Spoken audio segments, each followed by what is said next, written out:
ताज़ा वाक़िया कंदासीं। Karachi police chief SSPs का सिधी रीत SHOs मुक़रर करण या हटाइण जा इख्तियार खसे वरिता आहिनि। मुक़ररनि ऐं बदिलीन वारे मामले ते हुकूमत जी मंज़ूरी वारी शर्त ते एतिराज़ वारिया विया हुआ। अव्हांखे ॿुधायूं, कलीम इमाम ऐं AD ख़्वाजा सिंध हुकूमत सां टकराव जो रस्तो अख़्तियार कयो हो।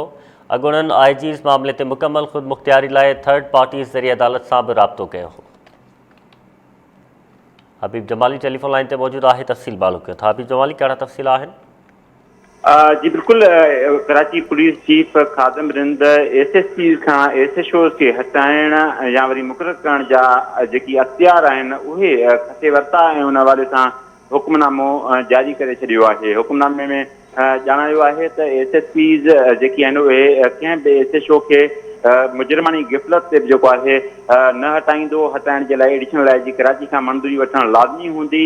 को बि SSPs या ज़ोनल DIGs SHOs मुक़रर न करे सघंदो। SSPs 3 नाला SHOs जे लाइ DIGs खे मोकिलींदा। DIGs उन्हनि मां वेरिफिकेशन बैदि 2 नाला एडिशनल IG कराची खे मोकिलींदा।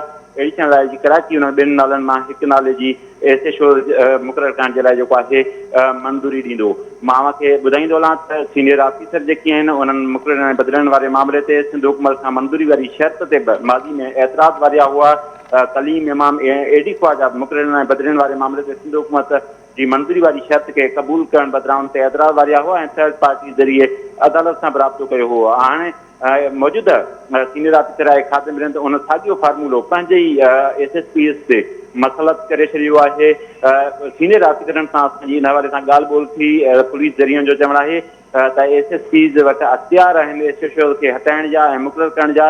हिन नए हुकुमनामे सां इहो थींदो त हाणे एडिशनल IG कराची SSPs जा अख़्तियार बि पाण इस्तेमालु कंदो, जंहिंसां बहितरी बजाए ख़राबी पैदा थींदी। छाकाणि त SSPs ज़िले में अमन अमान जी सूरतहाल जा ज़िम्मेवार पाण हूंदा आहिनि।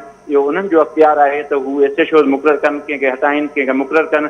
एडिशनल IG कराची उन्हनि SSPs जा अख़्तियार खसे पाण वटि रखिया, जंहिंसां जेको आहे बहितरी न ईंदी पर ख़राबी पैदा थींदी। पुलिस ज़रियनि जो इहो बि चवणु आहे त एडिशनल IG जावेद आलम हो या गुलाम नबी मेमन एडिशनल IG कराची हुआ त उन्हनि बि SSPs खां SHOs खे मुक़रर करण जा अख़्तियार न खसिया हुआ। SSP ओॾीमहिल बि ख़ुदि मुख़्तियार हुआ ऐं उन्हनि SHOs खे उहे पाण SHOs खे मुक़रर कंदा हुआ। माज़ी में इहा प्रैक्टिस जेका उहा रही त सिंध हुकूमत जॾहिं चयो त ऑफिसरनि जी मुक़ररनि ऐं बदिलनि जी बदिलण लाइ मंज़ूरी वरिती वञे त उन ते जेको आहे एतिराज़ वारिया विया हुआ। मशहूरु केस आहिनि कलीम इमाम ऐं AD ख़्वाजा जिन टकराव वारो रस्तो अख़्तियार कयो हो, पर हाणे उहे साॻे रैंक ते जेके ऑफिसर आहिनि पंहिंजे ई SSPs खां उहे अख़्तियार जेके आहिनि उहे खसीन पिया। एडिशनल IG कराची इहो नओं हुकुमनामो जारी कयो आहे, जंहिं मूजिबि हाणे ज़िले जो को बि SSP पंहिंजे ज़िले में सिधी रीति SHOs मुक़रर न करे।